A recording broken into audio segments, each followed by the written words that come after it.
one of the things that's really interesting about the Trump era is we all move on. Every week is something unprecedented, and then it's precedented.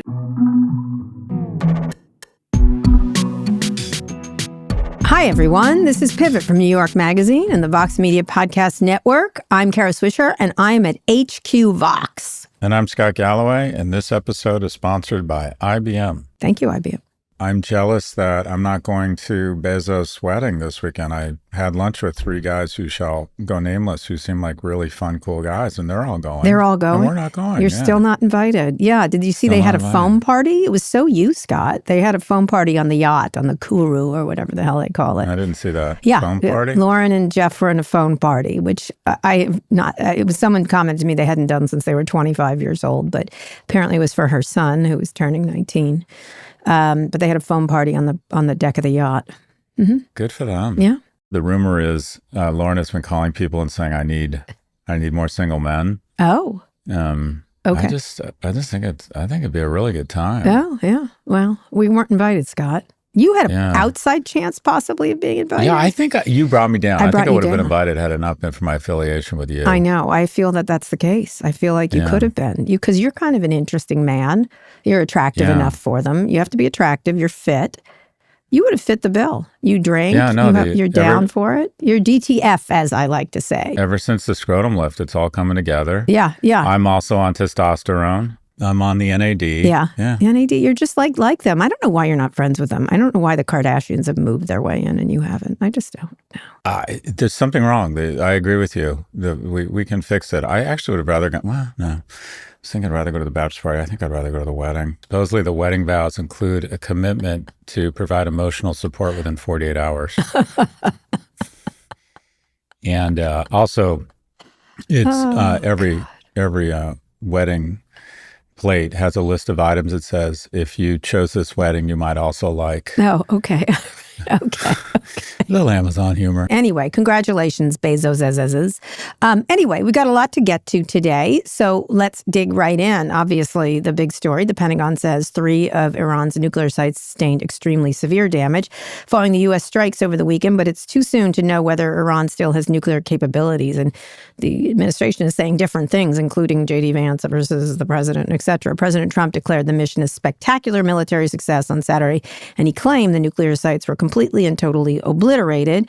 Trump also said the strikes should force Iran to make peace and threaten future attacks if it doesn't happen. Iran's foreign minister is calling the attacks outrageous and warning of everlasting consequences. That's an interesting word, everlasting.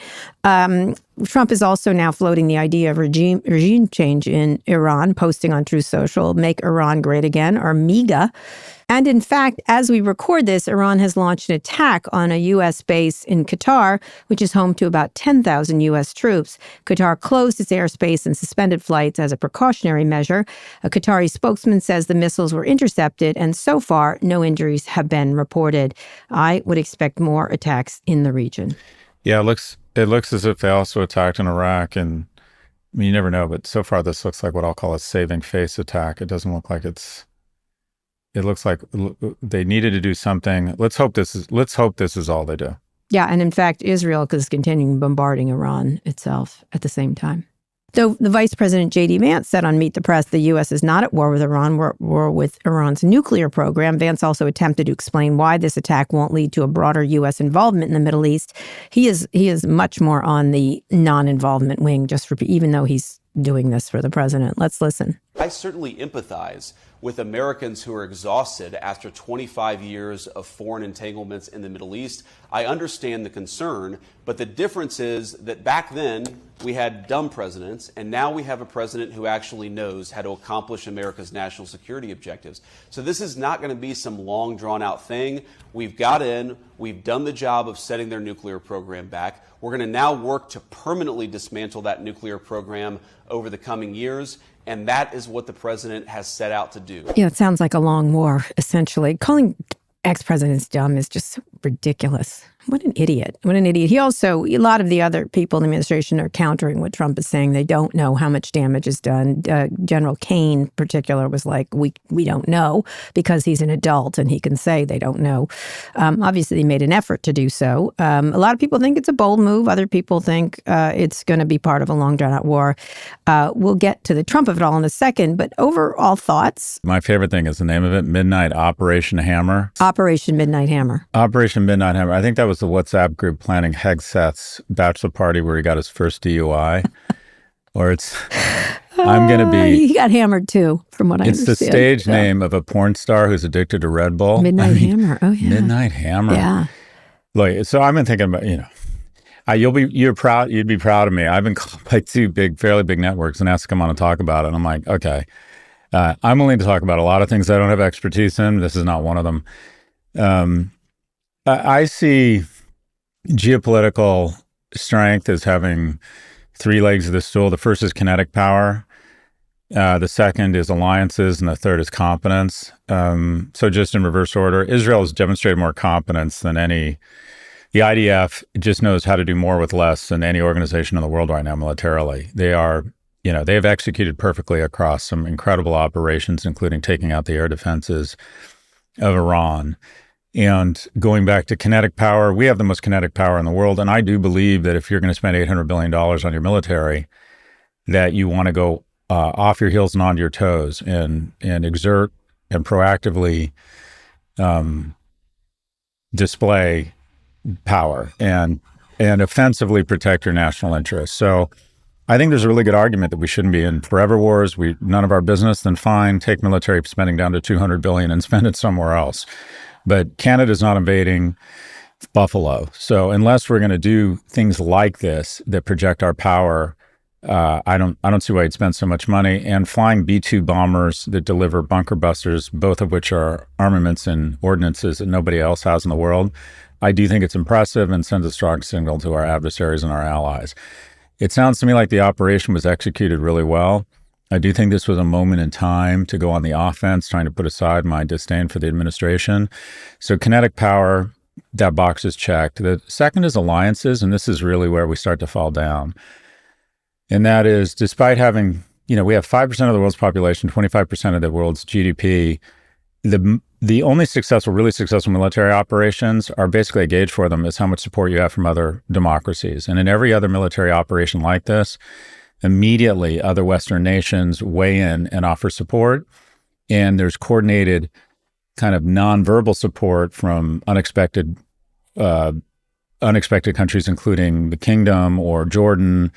And if you'll notice, the only countries that are putting out press releases are Russia claiming that we have exaggerated the damage done, and China saying that here they go again, making the world more uncertain.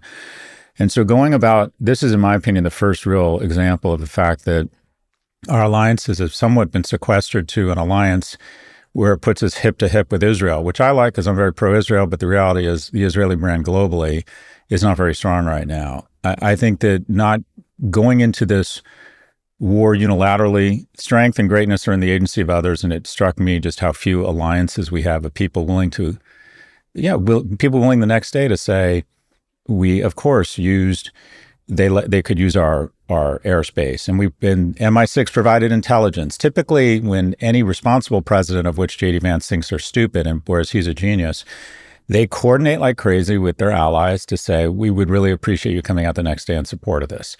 And it creates greater, I think, emphasis and strength in a unified front. And then the third thing is competence. And this is really where we fall down, in my view, because something that Americans, I don't think, focus on nearly enough is that when you have our National Guard and our military and agents of the government focused on raiding a Home Depot in Westlake, California, it detracts from the focus we should have, our military, on operations such as this. When you decide to declare economic warfare on everyone with tariffs that were derived from bad prompts to ChatGPT, it shows that you're incompetent. And then on this specific operation, Secretary Gabbard comes out and says there's no evidence they're moving towards a nuclear bomb. He says, my intelligence community is wrong. Secretaries Hegseth and Rubio state we don't want regime change.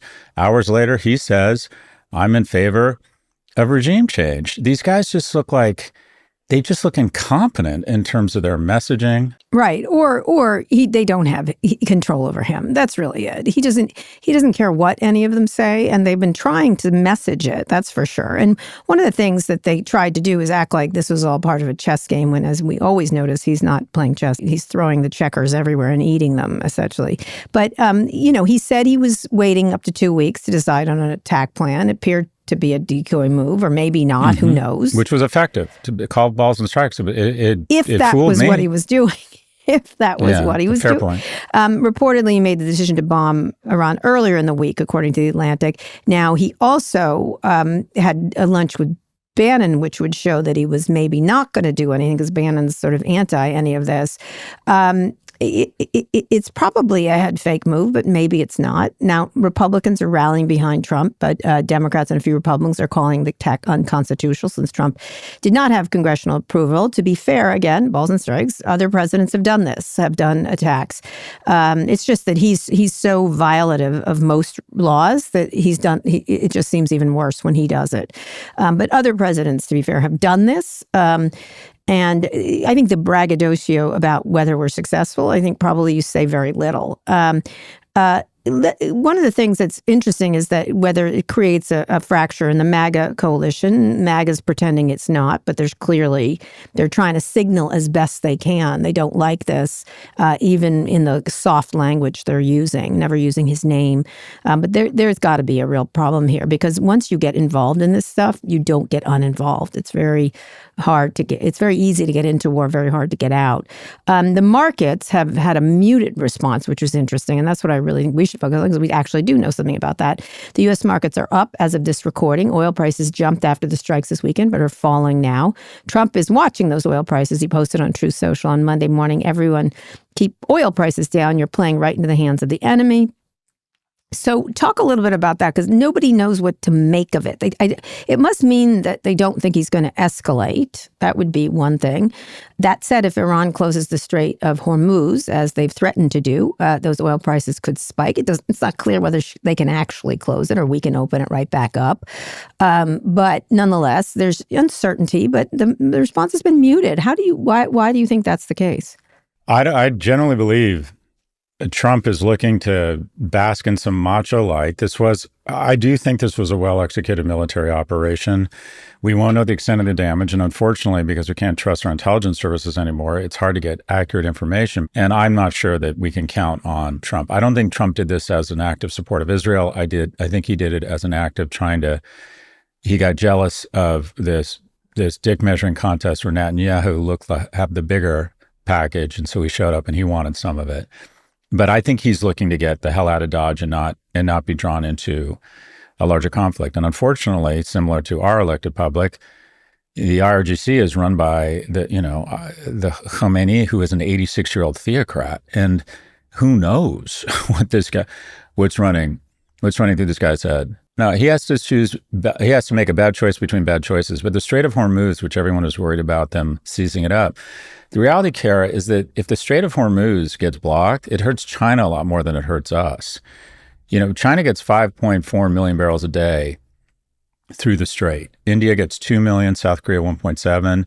People just don't realize how incredibly blessed we are and how productive our economy is. We're actually pretty much a self-sustaining nation. So if the Strait of Hormuz gets blocked, China gets very upset and pissed off. Now, the way it hurts us is that you could see a spike in oil prices, which would hurt us. And, for every $10, I think a barrel goes up, it translates to 25 cents in gas here. But the reality is, the Strait of Hormuz coming under blockage or descent or tumult or chaos hurts Asia a lot more than it hurts the United States. Yeah, that's still, it's an indicator. I think they won't be able to do that either, whether they'll be able to keep. The oil markets are saying they're not worried. They're not worried. The oil markets, if you hadn't known this had happened and you were looking at the markets, you wouldn't know this had happened. It doesn't look as if the markets are yawning right now. The markets are saying, and who knows, they can be wrong, that Iran will have some sort of symbolic gesture similar to what they did with Israel, sending over all those ballistics, the majority of which didn't impact them, and that this will, quote unquote, de-escalate, and that Trump gets his macho participation trophy and we all move on. Yeah, one of the things that's really interesting about the Trump era is we all move on. Like, it's something that happened, like what was a couple weeks ago, something, every week is something unprecedented, and then it's precedented, essentially. And what's interesting about it is look, no other president has tried this. And I agree with you. I think sometimes you do the big move, the big grand gesture, and then move out. Now, one thing that was striking to me was the polling on this thing. Most Americans don't want anything to do with it, even an attack. It's fascinating, like that he just did it without allied support, without polling support, without anything. That is one reason I'm like, this guy, this fucking guy, he's just doing it because he wants to. He doesn't seem to care about polls. He doesn't see, well, why would he? He's in his, he doesn't have to run again, really. They got it. They were perfect for a moment, or they had the perfect statement. This is not a war or an attack on the Iranian people. This was an attack on nuclear facilities. That was exactly right. Perfect. But then they can't help themselves. Well, he can't. He can, and he starts talking about regime change. And here's the thing about regime change. It's an oxymoron. When regime change is forced externally, it doesn't work. It's not truly regime change. So we tried that once in Iran. There was a democratically elected president of Iran. He was overthrown by the CIA and MI6 because he had this crazy notion that Iranian oil belonged to Iranians. So we got him thrown out, and we put in the Shah of Iran, who was an autocrat. And ultimately, he was thrown out, and then the Islamic Republic came in. 50% of the time where you think you have a democratic regime change, it ends up going back to something else. We should just never be in the regime change business. It doesn't work. The people have to decide. But at the same time, the IDF has done an amazing job taking down their defense infrastructure, their aerial defense infrastructure. And the people. They've killed a lot of, Well, it depends how you define it. They've killed a lot of senior level military officers, but there's actually been very little death here. Right. I mean, granted, they keep taking out leadership is what they keep doing. And they've sent a very strong signal. We've punched. The biggest mistake you make in strategy is you think you're punching a speed bag. And there's always a law of unintended consequences, not only in war, but Jesus Christ, in the Middle East, no one can predict. I mean, it is so difficult to predict. There are so many X factors flying around anything involving the Middle East. And to think that they might not respond, I don't know. We can all guess. But at this point, anybody who lays out what they know is going to happen doesn't know what they're talking about. You're 100% right. I think the issues, this has been good for Israel. That's what it's been good for. It's been less good for us. But we'll see. We'll see if Trump keeps his mouth shut. Like I do think Vance and the others and Kane are signaling we don't know how much we've hit. This is only to stop the nuclear. If they stick to the nuclear program, Iran should never have a nuclear device, period. And that's in our interests. That's that. That should be that. And the question is, can it be that? And that, unfortunately, many other people have been dragged in here, many other presidents. But by the way, Jamie is calling presidents dumb. You're dumb. You're dumb. Well, why are you? Why? Why are you add that line alliances? in? You're like, it was a good line, and then you add. Why are you destroying alliances with former Republicans? And also, Americans in our tendency and our fascination with self-hate, we aren't willing to take a victory lap in the sense that if you think of us as having four enemies, China, North Korea, Russia, and Iran, the Ukrainian army has beaten the shit out of Russia. Why not go over there? And through support from Western Europe and the U.S., has basically defanged Russia. And quite frankly, if Russia had not gone into Ukraine, or if in fact they'd ended up in Kyiv within 7 days, and Russia was still the scary military power we all thought it was, I'm not sure we would have done this, because if Russia had still had its proxies in Syria and could be more supportive of Iran directly with technology, I think we would have been less bold around Iran. So the West right now, when it comes to two of our enemies, Iran and Russia, we are kicking the shit out of them. And we should celebrate that the West is winning. The question is, and these guys never ask, I don't think this question is, what now? And what bothers me is that we don't have a unified front with all of our Western allies around what is next here. Within the Trump administration, that's clear.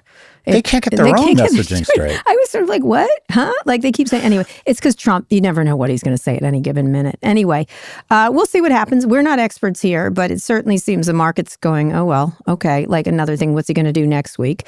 Let's hope very little happens, actually. Okay, Scott, let's go on a quick break. When we come back, Elon's robotaxis hit the road. Emphasis on hit.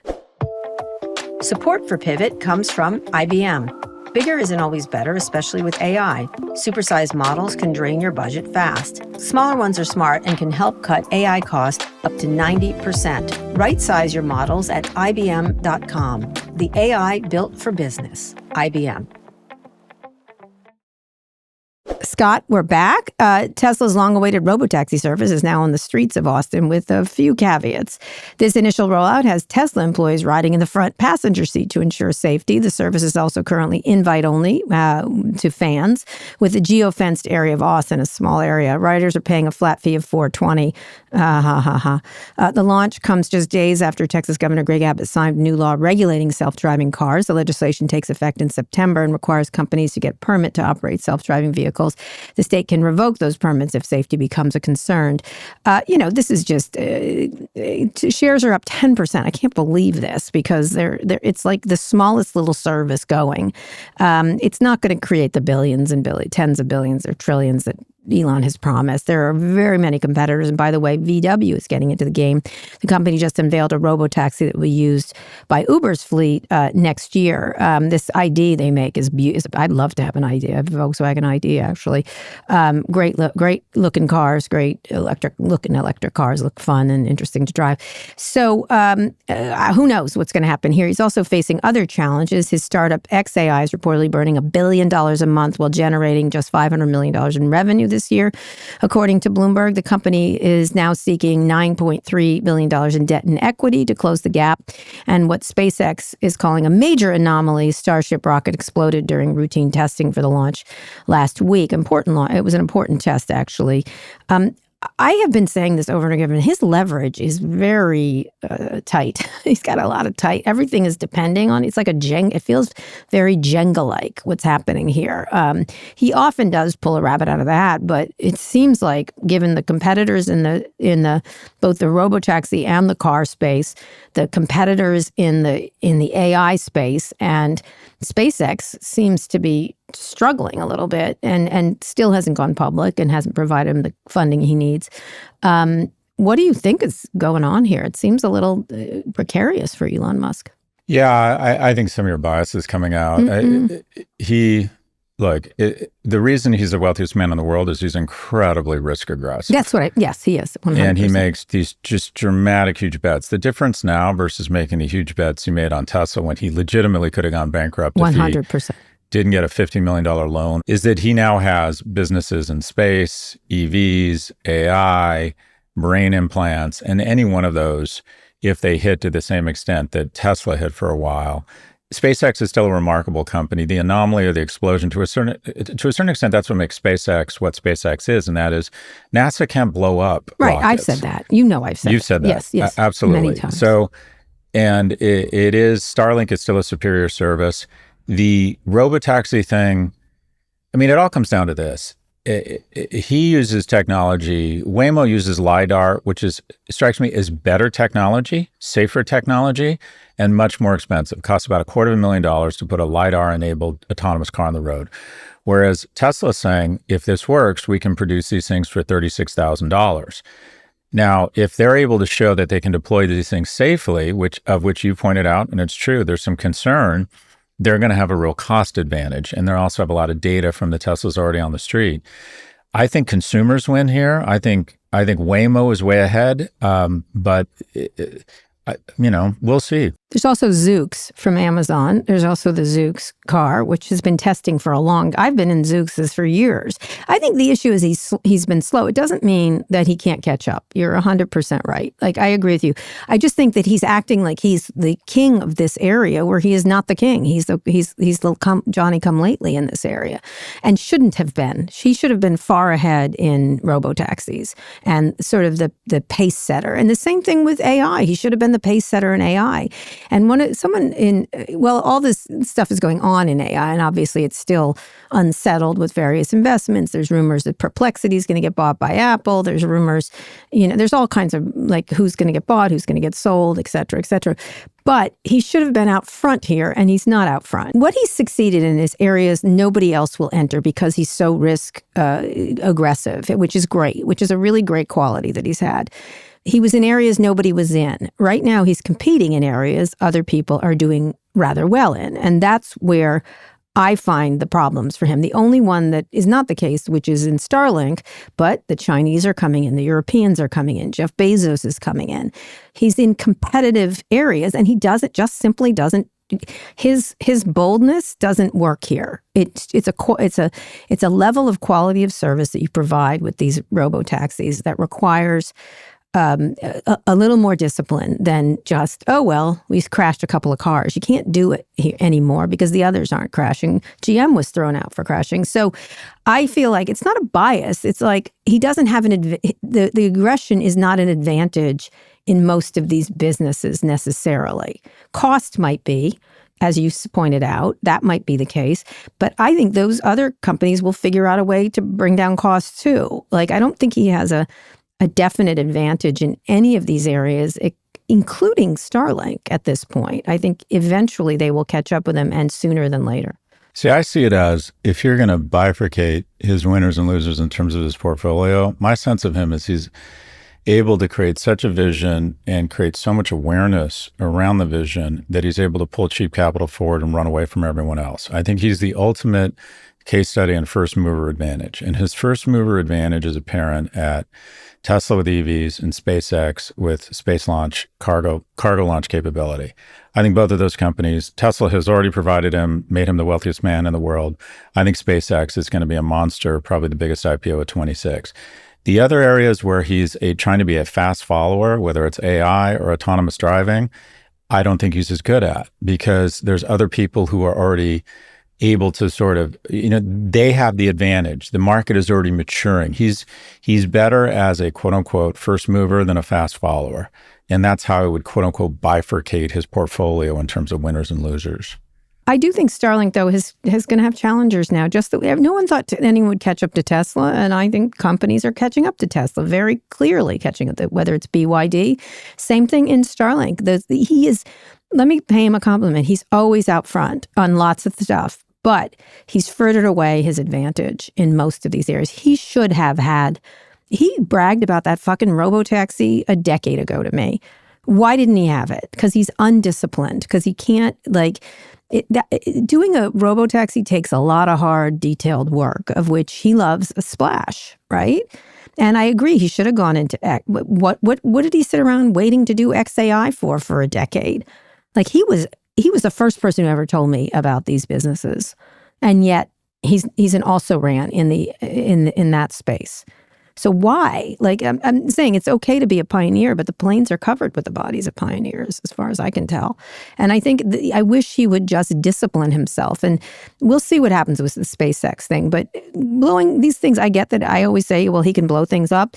There's a point where he can't blow any more things up, right? This is the fourth in a row, I think, of a blow up of these things. He's got to get it right and make it efficient. And I don't think they expected this particular thing to blow up. And it's costly and delaying and et cetera, et cetera. Well, I still think Starlink's an incredible product and arguably has the most differentiated product lead of any product that is that important to people. It's like water for wealthy people, is broadband. It's just, and there's just no comparison, especially if you're on a plane and they have Starlink. You start salivating. You're like, I'm going to be so much more productive on this flight. The extent to which other competitors can catch up. I've just been contacted quite a lot by the Amazon folks with their Kuiper. But I don't know. What I'd be curious to know is he controls 60% of low orbit satellites. I don't know. Do you need 2%, 10%, 20% to have a viable product? I just don't know what the technology is. I feel like everyone's going to chase him here, and he's not going to have that advantage forever. Well, and that's what we want, right? We want competition, 100%. And he'll either innovate and maintain his lead, or he won't. The one that I think is his biggest weakness is, I just think, XAI. I think he's emotional about it and trying to catch up. And he's not even the number 2. He's the distant number 3 or 4. 4 or 5. Yeah. They're projecting 500 million revenues, and I think OpenAI is projecting around 13 billion. Anthropic is projecting about 2 billion, and has carved out sort of an interesting brand as the number 2 player, if you will. And they're chewing through so much cash at XAI. I think they're spending about $1 billion a month. About $1 billion a month, yeah. Incredible. And he's going really big. $500 million in revenue, $12 billion a year, $500 million in revenue. He's building out this data center in Tennessee called Colossus, which is powered by, get this, 100,000 NVIDIA GPUs. It's going to be the largest supercomputing cluster in the world. So, but he's also facing legal challenges there because of the energy, the way he's doing energy. Is that right? Yeah, because of it's just he had these. I don't know why he wasn't first in several of these things previously. I can't tell you how many times he talked about robotaxis and autonomous cars years ago. And I like the vision, but I would like a delivery, and everyone else delivered. And he needs to focus on. I just don't think it's also. Why did he have to say it's like? Why did JD Vance have to say they're dumb presidents? Why did he have to say it's $1 trillion business? Why not say that? Because now that's the number he has to beat. Right? He's got to, or get to, or the first robotaxi I got in, it immediately dropped down an air freshener. I don't know what that means. Have you ridden in one yet? Yeah, I rode in one, and I was so blown away. I was in LA, Waymo. And I called a Waymo, and it pulled up, and immediately I go to an intersection where there's an accident, and there's a cop with a yellow vest and those and cones, and I'm like, there's no fucking way this thing is going to be able to figure it out. And it drove like a 16-year-old girl who just got her license. And is a good girl. 16-year-old boy who just got his license. Yeah. Very careful. And you know what? The thing figured it out. Yeah. It was unbelievable. It said the amount of sensors and processing power to go, okay, this is a law enforcement official telling me to go into the wrong lane on the other side of the yellow line, and I'm going to do it. It didn't used to be able to do that. Yeah. Because I have sensed that this person is a law enforcement official, and they are waving me over to this lane. And I'm like, it's amazing. Wow. You know what they used to have problems with is plastic bags blowing. That was problematic. Oh, that's interesting. Of course, the people who really don't like Tesla are doing all the tests with the Tesla robotaxis, and they keep running over like fake children, like dummies. And, that's not any good for their brand. And so I would not get in a Tesla right now because I don't feel like their safety is their biggest concern. I wouldn't do it. I don't like getting them as an Uber, but that's a different thing. That's my bias. That is my bias. I love robotaxis, as you know, and so I'm very eager to get in these things, but I would not find it safe enough. I would not trust it. I just don't. I don't think they've squared every corner the way that I think the Waymo people have. And I'll be in. Zooks was a very good experience too, by the way. Anyway, and by the way, I wouldn't get in GMs either. This is not an Elon thing. I was very worried about when they were doing their business. Now maybe they'll come back, maybe they won't, but we'll see. Anyway, good luck, Elon. I wonder if he's going to the wedding. Do you think he's going to the wedding? I don't know. No, I don't think they like each other. Just so you know, Jeff, Scott is free if you want. Yeah, I got nothing going on this weekend. He'll come at the last minute. He'll just show up. He will complete. He'll wait on you hand and foot if that's what needs to happen. We're just joking about coming at the last minute. I've become the Albert Einstein of sex, and that is, I'll say to my partner, "That was fast for you." Get it? Get it? Oh my God, that's so bad. You need to up the game on the penis jokes, okay? Yeah. Come on. You need some help. I don't know. Any comedy writer that wants to help Godzilla comes to that wedding. And the great thing about watching Godzilla have sex is you can see it coming a mile away. Oh, my God. All right. Let's go on a quick break. When we come back, investors sour on big tech. Scott, we're back with more news. Mark Zuckerberg's support for President Trump isn't a shock to people who know or work with him, according to a report in the Financial Times, which wrote a very kind piece about you, by the way, recently. Those close to Zuck say the shift... Who did the New York Times write a kind piece about? Yeah, they did. Those close to Zuck... About who? About me. Say the shift is just him showing the world his authentic self instead of trying to be a good boy. One former insider said Zuckerberg saw Elon Musk was popular among the tech bros, and there was, quote, a push to make him cool, unquote, with new hobbies and wardrobes. But Zuck and big tech don't seem to be catching the eye of the average Joe. Individual investors are cutting back on buying Magnificent Seven and other tech giants, according to a recent report from Vanda Research. Look, let me just tell you, Mark was always the person you're seeing now. He was never a good boy. He just did it for a while because that's what he was supposed to do. But he's always been a jerk. Always, always, always. And this stuff that he's doing now is just a version of it, especially the outfits and stuff like that. He is so insecure and self-aware of what people think of him. He was always ever like this, and he will always be like this. So that's my opinion. But talk about the you can talk about Mark if you want, but the big tech with investors, do you think there's the shine is off them?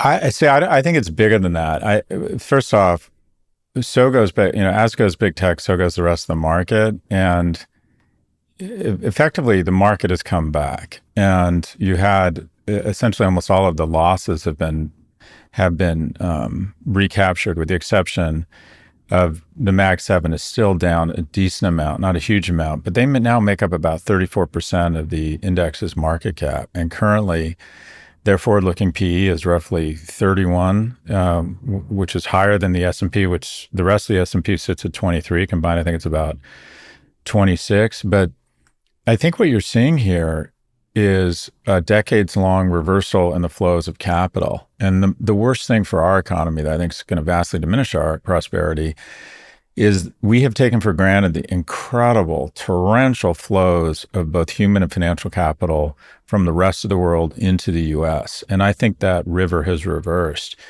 And the Euro stocks is having the best relative performance of the year in comparison to the U.S. market since 2000. In just the first quarter of this year, 26 billion euros flowed into the European equities markets, a significant shift. And this came after 12 consecutive quarters of net outflows. And currently, it looks as if in this quarter, we're going to see more than 31 billion in total positive flows, which would shatter a previous record from 2015. In sum, Kara, there's a finite amount of human and financial capital has traditionally over the last 15 years flowed into the U.S., which does a couple things. It lifts the price of our stocks because people want to be in U.S. equities, and they go into index funds, which are spread across all our equities. And it increases the dollar's strength. And the dollar has declined, despite the fact we're offering greater interest rates if you buy our treasuries because we're no longer seen as a safe bet. The dollar has weakened about 10%. The dollar has been the weakest of the kind of mature economies' currencies because the reality is, Kara, a lot of people are waking up to the notion that it's been an incredible run, but we're going to invest some money in Asian, Latin American, and European stocks. Yeah, absolutely. I think we are not, as you said last week, the shine is off our country in terms of brand equity and stuff like that. And we'll see if it returns, obviously, if the economy does better, et cetera. But it certainly is, it's not a surprise.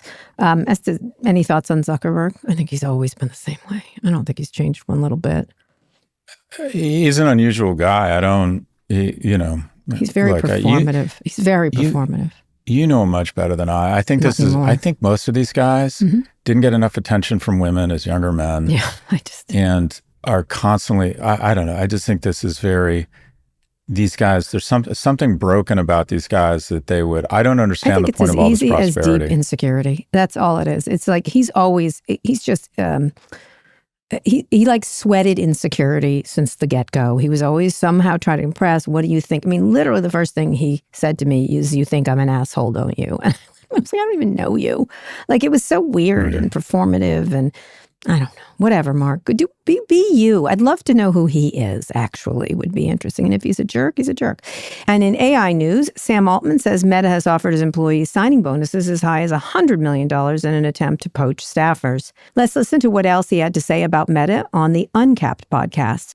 Meta thinks of us as their biggest competitor. And, I think it is rational for them to keep trying. Their current AI efforts have not worked as well as they've hoped. And I respect, being aggressive and continuing to try new things. And again, given that I think this is rational, I expect that if this one doesn't work out, they'll keep trying new ones after that. He was so good at insulting, backhanded compliment. He does this all the time. He's really so obvious and good at it. But, that's, it's not the only grab Meta is making for AI competitors. The company's also discussed buying Perplexity AI before investing in Scale AI. This is what he does. This is what Mark does, is he pays and pays and pays and burns through a lot of money and tends to win. In this case, I think he's going to have a much harder time, again, as we discussed with Elon Musk. There are competitors here, and they're good competitors.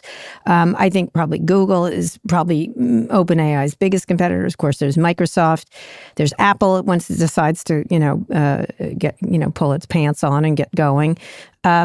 So I think it's a little harder for him to win when he was only in the social media space, and here he is in a much bigger space, and it's going to be a lot harder. He's not necessarily as good at this. So your thoughts? Again, I kind of bifurcated. OpenAI has become the Hertz, and Anthropic is the Avis, right? The numbers 1 and 2. But Meta, I think, is still arguably gains more market cap from AI innovation this year than any other big company, because what I see is a company that has incredibly strong leadership and very strategic thinking from Mark Zuckerberg, which has sometimes been to the detriment of society writ large. He's the second largest purchaser of GPUs, and he has 170 trillion tokens of grist to stuff into that furnace of GPUs in the form of data collected across platforms where 4 and 5 people outside of China are on these platforms, every day. So he has all the assets. Now, how does it manifest in terms of shareholder value? I don't think it's Llama or some sort of consumer-facing AI program. I think how it manifests in terms of shareholder value is, I just think it's going to be a pretty grim year. I think anyone that's not Meta is going to have basically a very, very small offering at Cannes next year, because I think their offering using AI is going to be so incredible to advertisers. It's like, oh, you can only spend, your budget is $100,000. We'll produce a commercial for you in about 2 hours with decent prompts.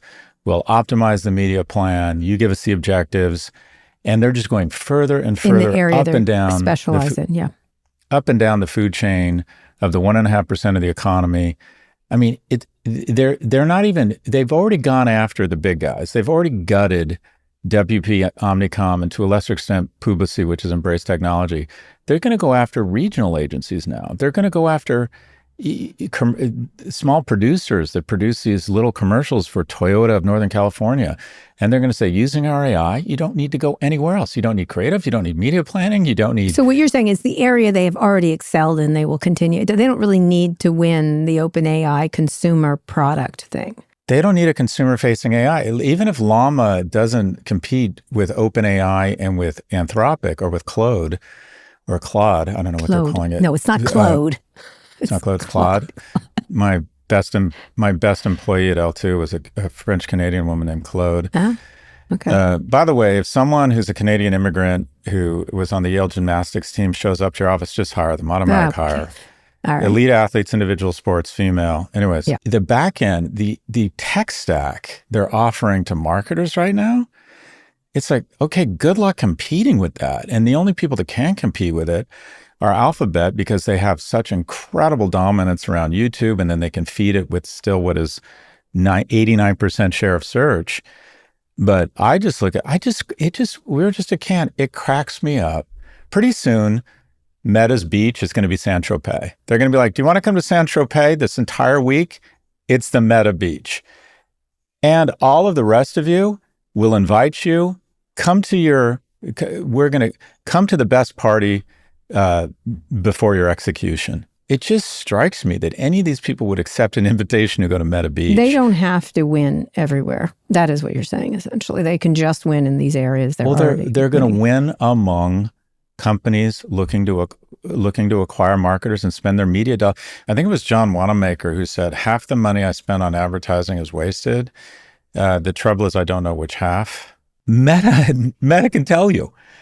And Meta can say, I tell you what, instead of wasting that 50% with other people, bring it to us, spend 30 of it, save 20, and we'll go from 50% not knowing where it's going or it's not effective to 10 to 5 to 3 to 1, because we'll test it 1,000,000 times. I think the question is, can ChatGPT hold on to its Kleenex, name? Like, are they Google? Synonymous with it. Yeah, we'll see. We'll see if they can. Last thing, President Trump has extended the deadline for the TikTok ban by 90 days yet again. This marks the third extension after an initial deadline of January 19th. A reported deal came to a halt amid U.S. and China trade tensions earlier this year.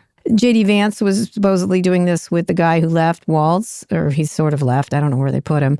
But that's who was working on it. It looks like they're not even working on it. And so TikTok was having a lot of parties at Con. So I don't know. What do you? Look, I think TikTok is the most undervalued company in tech right now. It's trading at the same valuation as OpenAI with 15 times the revenue. It's trading at like 1.5 to 3 times revenues, depending on if you're looking at forward or trailing 12 months. Everyone thinks, oh, well, what about the insecurity, the overhang that's keeping that valuation low because of insecurity around the U.S. market? It's clear that Trump has decided he likes TikTok. He's not taken seriously. It's likely not going to be banned right now. Jeff Yass owns 15% of the company, gave $100 million to Republican candidates, and only 20% of the revenue comes from the United States. So this thing is a juggernaut. And also just personally, I think it's the most addictive of all the platforms.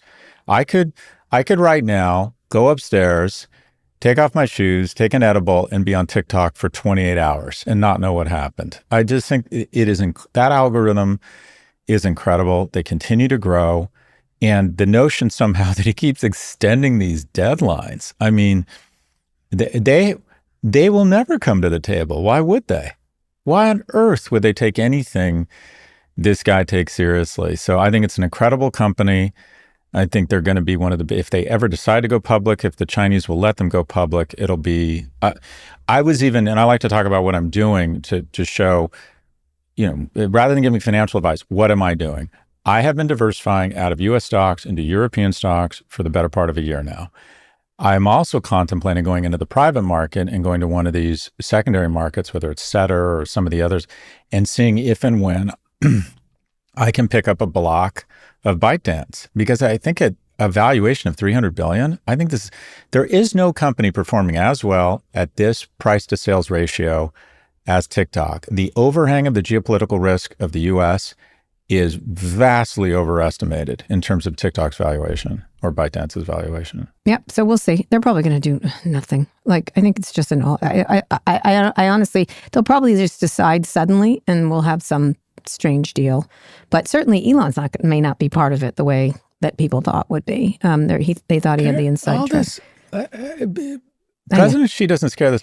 All this arm waving that Larry Ellison, that Trump's going to get to carve up ByteDance's U.S. operations like a cake and give it to his Republican buddies. Mm-hmm. She's just like, have at it. Go ahead. Good luck. We'll do what you want. Waste your time. We're going to continue to excel. Anyway. Waste your time. We'll see. They'll probably do it sometime around the next election, would be my guess. We make the mistake of believing that Chinese companies like America are run for profits and shareholder value. They're run for control. He's not going to give up control, even if it costs a lot in shareholder value. Anyway, Trump made a big deal of it, and now, of course, it's off to the side. As it's mostly the same thing. We're on to something else. I don't even know what we're going to be on to this week, unless Iran drives us back in. All right, one more quick break. We'll be back for wins and fails. Okay, Scott, let's hear some wins and fails. Shall I start?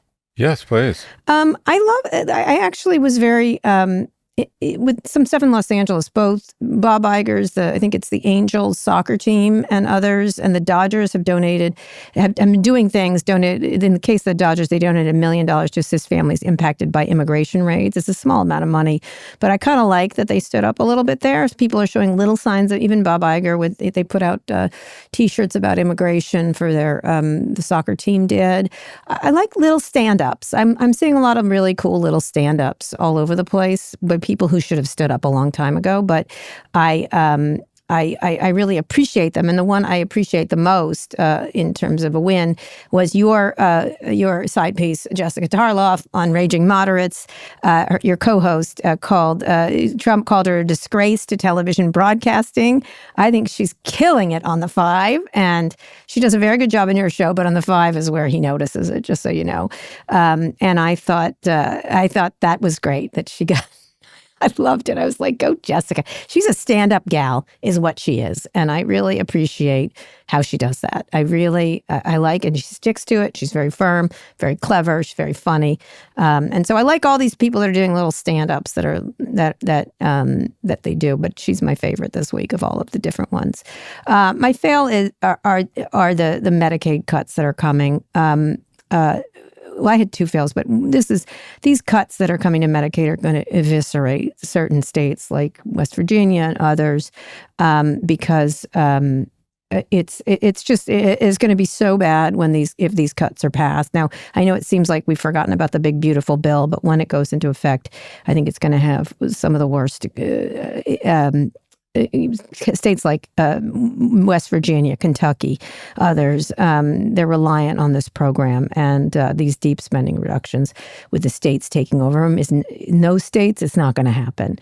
And so I feel sorry for these people, even though I think the way they voted was against their self-interest. But it still is, these are states that are behind already, and they're going to be more behind going forward, and that's unfortunate. Yeah, so I love I was not expecting it. I love your win. That'll mean a lot to Jess. She has a lot of respect for you. Your opinion matters a lot to her. And she's doing something right when Trump calls her out. So I think she wears that correctly. She should as a badge of honor. I have sort of two wins or a win and a prediction. My first win is a little less serious. Have you seen the series Mobland? No, not yet, no. It's outstanding. Is it? Yeah, it really cool. Just the cast, the writing, really just fantastic. Tom Hardy, who I think is just a movie star. Oh, it's with who else is in it? Oh, Pierce Brosnan. I love him. Yeah, he's great. He's a sexy mother. I wouldn't be surprised if he gets an award. I think it's time for him to get some recognition. I love him. He's very handsome. Patty Considine, who actually played one of the leads in House of Dragons, is in it. There's just the cast is fantastic. Mobland. It's very violent. I like a mob story about the UK. The guy who plays what's his name? Daniel Betts. He plays the rival family, the Pierce Brosnan character, the patriarch of the rival mob family. It's just outstanding. It's such good entertainment, and also. It's taken me about 4 hours to figure out how to fucking download Paramount Plus. It's like, I haven't watched a lot on Paramount Plus, and boy, it's not easy. But anyways, my win is, and for those of you who enjoy media, Mobland's fantastic.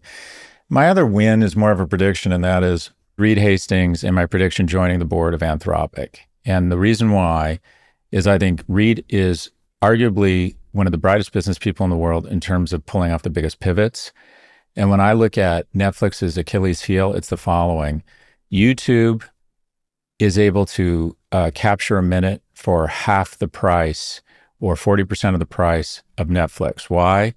Because they pay the creators directly, and it's a commission-based program. So if Netflix could say to a doc person, I'll give you $1 million for your documentary, knowing they'll get $2 million back, that's a superior business model, and that's what YouTube has. And I think YouTube is going to do, potentially, to Netflix what Netflix did to Comcast and Fox. So as a result, I think Reed Hastings, now on the board of Anthropic, is going to announce within 12 months that he is partnering with Anthropic, who, by the way, is looking for big, big deals to take some oxygen away from the number one, OpenAI, and that Netflix and Anthropic are going to announce a TikTok-like competitor that slices and dices the fattest long tail of content in history, and that is the Netflix library, of which 99% probably gets 1% viewership.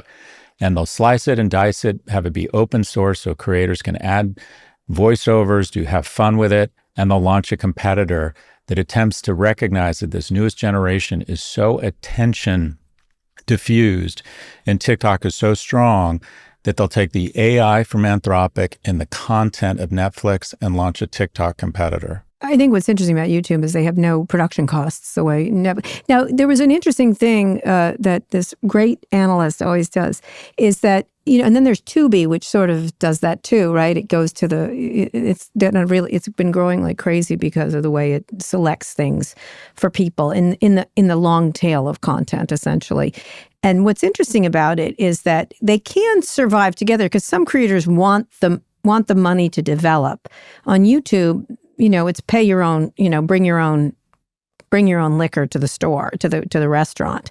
And so I think they could live together, but you're right, Netflix will be under siege from YouTube if YouTube starts to pay for production a little bit more.